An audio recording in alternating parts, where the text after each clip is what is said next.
Después de 3 días de audiencias transmitidas en directo para resolver si Nicolás Petro y su expareja quedaban en libertad, hubo un desenlace inesperado. El fiscal del caso, Mario Burgos, quien habló cerca de 30 horas de los hallazgos de su investigación en contra de los parientes del presidente, recibió un cordial regaño del juez que presidía las citas, quien negó su solicitud de mantener en prisión domiciliaria a Petro hijo.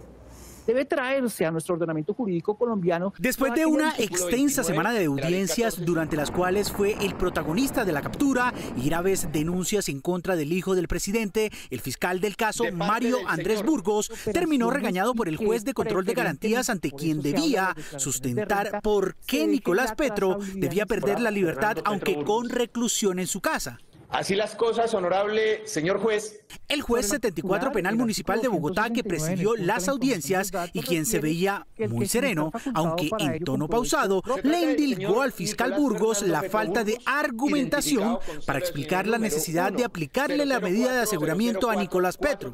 No se dio esa justificación, no se probó las no privativas en ninguna parte por el delegado fiscal, no se podía inferir esa carga, pues que es a través de las no privativas que se alcanza esa misma suficiencia para proteger el fin constitucional del peligro a la comunidad, razón por la que no se accede a la detención domiciliaria para el señor Petro Burgos. Según el juez, que escuchó atentamente durante 3 días los hallazgos del fiscal Burgos sobre la conducta del hijo del presidente y de su expareja, al final, al acusador de estos dos personajes le faltó sustentar por qué Petro Burgos podría ser un peligro para la sociedad si mantuviera la libertad de movimientos. Señor fiscal, yo lo digo respetuosamente, usted hizo esa carga frente a Daisuris, pero no lo hizo frente a Petro Burgos. Y es un límite sustancial, legal, que deberá probarse. E insistió. No se dijo absolutamente nada concreto, más que la medida era suficiente, pero ese no es el límite sustancial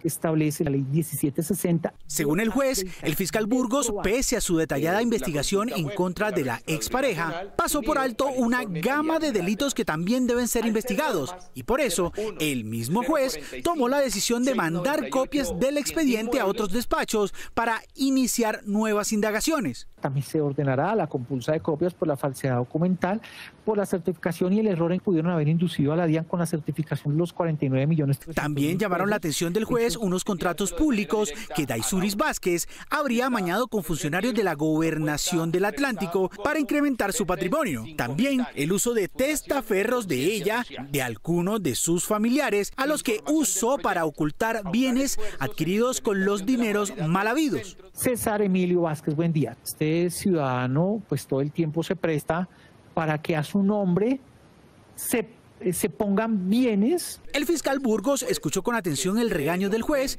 quien determinó que tanto Nicolás Petro como Daisuris Vázquez pueden permanecer libres en Barranquilla, aunque sin salir de la ciudad ni participar en política.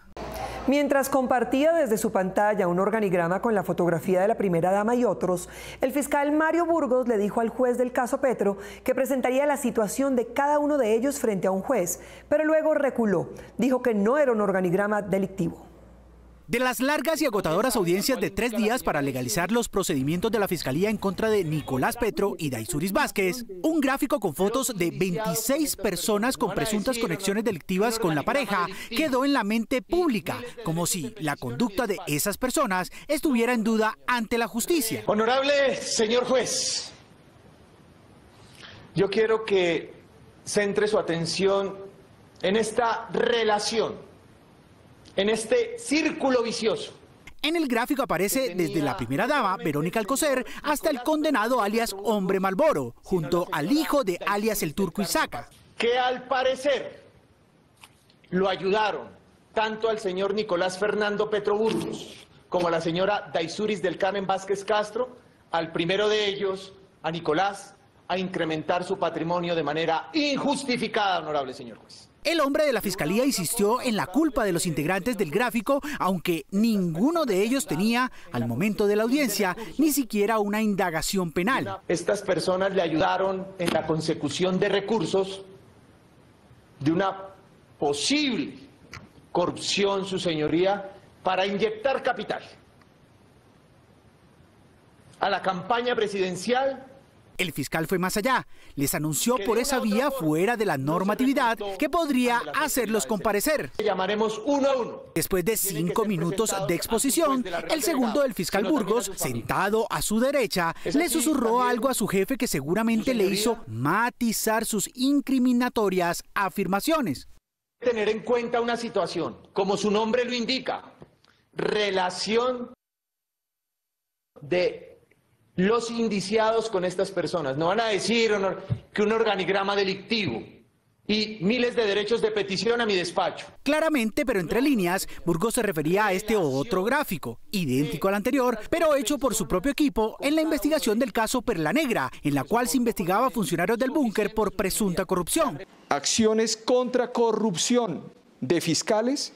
Cuando Noticias 1 expuso el gráfico con las mismas connotaciones que el fiscal Burgos le dio por segunda vez al de Nicolás y Daisuris, la mayoría de los expuestos en el cuadro Perla Negra pidieron rectificación porque no tenían ninguna relación con el exnarco, alias el médico, eje de esa investigación. Ellos le enviaron derechos de petición a Burgos y este tuvo que responderles así. La connotación de organigrama a este documento la otorgó el medio de comunicación y no este despacho, el cual ha sido utilizado únicamente para relacionar a las personas que de una y otra manera tuvieron algún tipo de comunicación con el señor Ramón Esteban Peña Martínez. Lo extraño es que el mismo fiscal repita el error, dos gráficos casi idénticos en que culpa de delitos a un número de personas ajenas a los procesos. Perfecto. Lo que se viene es lo que el propio fiscal previó, una luz de solicitudes de rectificación.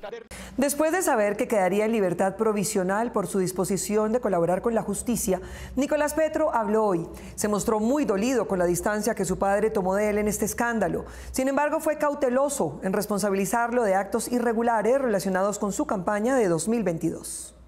En entrevista telefónica que le dio Nicolás Petro al medio de comunicación predilecto de la Fiscalía, se lamentó de la falta de solidaridad a efecto de su padre, el presidente de la República, de quien dijo que se alejó de él desde hace varios meses. Sin embargo, y en medio de su dolor familiar, quiso dejar claro que Gustavo Petro no conoció que él y su expareja Daisuris Vázquez recibieron dineros presuntamente espurios de personajes oscuros de la costa atlántica. Quiero aclarar algo que es importante aclararlo, que de los dineros que recibimos Daisuris y yo, de Santander López Sierra y de Gabriel Isaca, ni mi papá ni el gerente de la campaña, Ricardo Roa, sabían de esos recursos, sabían que nosotros recibíamos esos aportes. Ante los insistentes cuestionamientos sobre el involucramiento o grado de conocimiento del presidente del ingreso de otros dineros de origen ilícito y de la presunta violación de los topes electorales, Nicolás Petro fue cauteloso en su respuesta. Eso es lo que la justicia va a tener que determinar.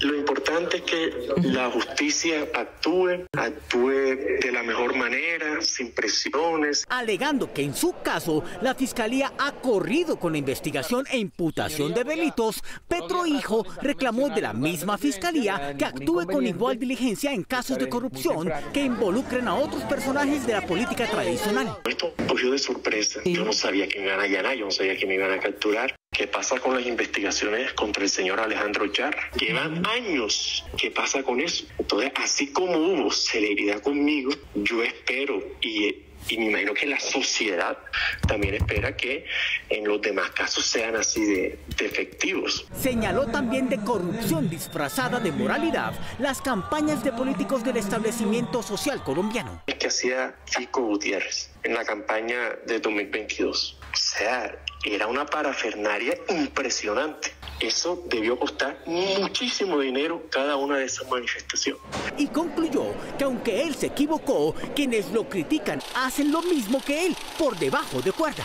Es por eso te digo, o sea, hay mucha doble moral. Y si por un lado critican esto, ellos lo hacen también. Hoy Petro hijo ya se encuentra en su casa de Barranquilla con libertad de entrar y salir cuando lo desee. Mientras atiende su proceso, solo tendrá 2 restricciones. No puede viajar ni salir del perímetro urbano barranquillero y no podrá asistir a ningún acto político.